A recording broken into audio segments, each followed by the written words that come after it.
Hey, welcome to Your Liberation Library, where we dive into media that addresses issues in faith, freedom, and heritage. I'm one of your hosts, Ishmael Wade, and I have here hosting with me Carl McRoy, also known as Pastor Mac. All right, let's get into it.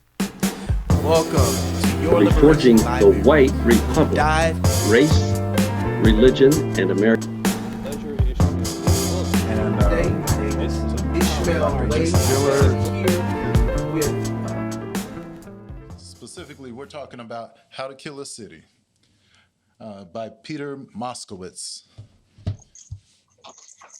So now I just want to ask you to jump right into it. Could you give us a one-line summary? I'll try.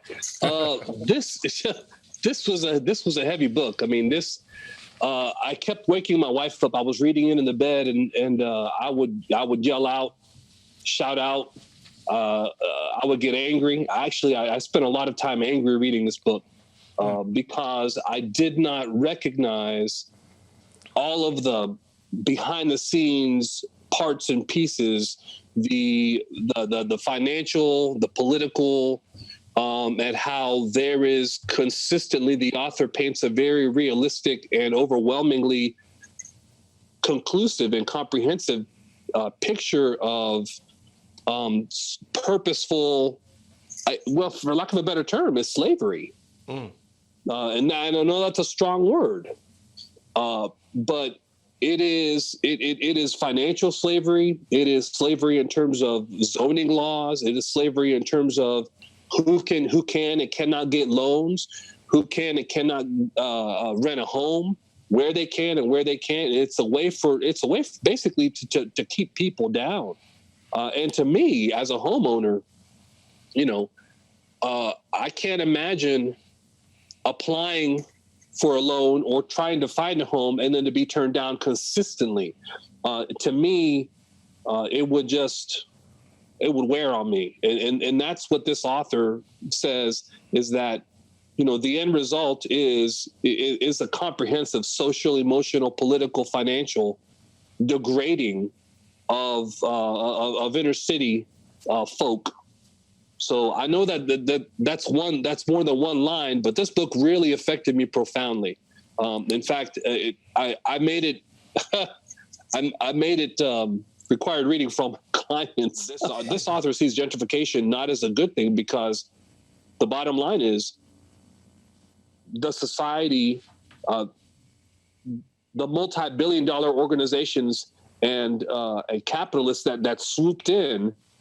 They didn't give the people that they were of the neighborhood, they didn't give them any voice. They didn't give them any feedback. They didn't care what they thought. They just made rent so crazy expensive that they just put them out. I remember when I was a teenager, my mom and dad freaked out because I watched a movie called Do the Right Thing, and by one of my favorite directors, Spike Lee. And this movie dealt with this specific issue where, you had an Italian restaurant owner who had images and photos of a bunch of Italians, but the restaurant was housed smack dab in the middle of an African-American neighborhood, predominantly African-American neighborhood. And of course, the movie swings out of control in Shakespearean tragedy style. And I'm not gonna, give it away for anybody who hasn't seen it. But that's what this made me think about, was that you've got somebody who was so far disconnected.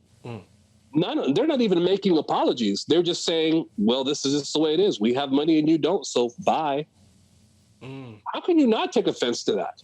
How can you not be angry? The point is, like what James said, in the New Testament book, it's easy to say, hey, you're hungry. Be warm and well fed, pat you on the back and send you on. But that's not what God calls us to. He calls us to actually put feet to our faith and act.